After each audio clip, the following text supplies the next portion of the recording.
গেল এক বছরে সাদা পোশাকের ক্রিকেটে টাইগারদের সেরা পারফর্মার মেহেদী হাসান মিরাজ। ব্যাট বলের অলরাউন্ড পারফরম্যান্সের পাকিস্তানের বিপক্ষে ঐতিহাসিক সিরিজ জয়ে রেখেছেন বড় ভূমিকাও। তাই তো সাকিবের পর অলরাউন্ডার হিসাবে দলের গুরুদায়িত্বটা উঠতে যাচ্ছে তার কাঁধেই। অবশ্য মিরাজ বলছেন, সাকিবের মতো সেরা অলরাউন্ডার হতে পাড়ি দিতে হবে লম্বা পথ। ক্যারিয়ার সেরা সময় পার করছেন টাইগার অলরাউন্ডার মেহেদী হাসান মিরাজ, যার প্রতিচ্ছবি সদ্য সমাপ্ত পাকিস্তান সফর। 2 ম্যাচের টেস্ট সিরিজ 2-0 ব্যবধানে জিতে ইতিহাস গড়েছে বাংলাদেশ। সেখানে ব্যাট বলের অলরাউন্ড পারফরমেন্স দিয়ে মিরাজ মুগ্ধ করেছেন ক্রিকেট বিশ্বকে, হয়েছেন সিরিজ সেরা।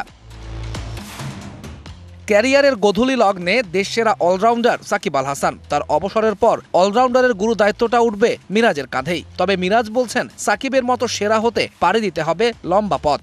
প্র্যাকটিস করতে হবে, কষ্ট করতে হবে, আর এটা আপনি 1-2 বছরে সম্ভব না। এটা লং টাইম ধরে ভালো খেলতে হবে। যদি আমি ইনশাল্লাহ যেভাবে চলছে এটা যদি লং টাইম ধরে রাখতে পারি, তাহলে ইনশাল্লাহ একদিন আশা করি যে অলরাউন্ডার হতে পারবো। পাকিস্তানের বিপক্ষে 2 টেস্টে গুরুত্বপূর্ণ সময়ে হেসেছে মিরাজের ব্যাট। প্রথম টেস্টে 1 ইনিংস ব্যাট করার সুযোগ পেয়ে তুলেছেন 77 রান। দ্বিতীয় টেস্টে 26 রানে 6 উইকেট হারানো দলকে টেনে তুলেছেন খাদের কিনারা থেকে, খেলেছেন 78 রানের ইনিংস। বল হাতেও মিরাজের পারফরমেন্স ছিল চোখে লেগে থাকার মতো। রাওয়ালপিন্ডির ব্যাটিং স্বর্গে প্রথম টেস্টে 2 ইনিংস মিলে মিরাজ নিয়েছেন 5 উইকেট, আর দ্বিতীয় টেস্টে প্রথম ইনিংসেই পূরণ করেন ক্যারিয়ারের 10ম ফাইফার।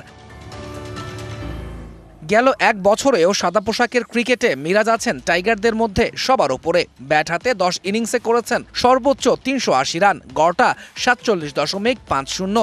একই সময়ে বল হাতেও সেরা মিরাজ, নিয়েছেন 23 উইকেট। তারপরে থাকা তাইজুলের শিকার 18 উইকেট। আর তাতে মিরাজ ঢুকে পড়েছেন আইসিসি অলরাউন্ডার তালিকার 10 জনের ভেতর, রয়েছেন সাথে। ভারতের বিপক্ষে টাইগারদের প্রথম টেস্ট চেন্নাইয়ে, সেখানে সুবিধা পায় স্পিনাররা। তাই নিজেকে ছাড়িয়ে যাওয়ার আরও একটি সুযোগ থাকবে মিরাজের। তৌহিদুল ইসলাম, ডিবিসি নিউজ ডেস্ক।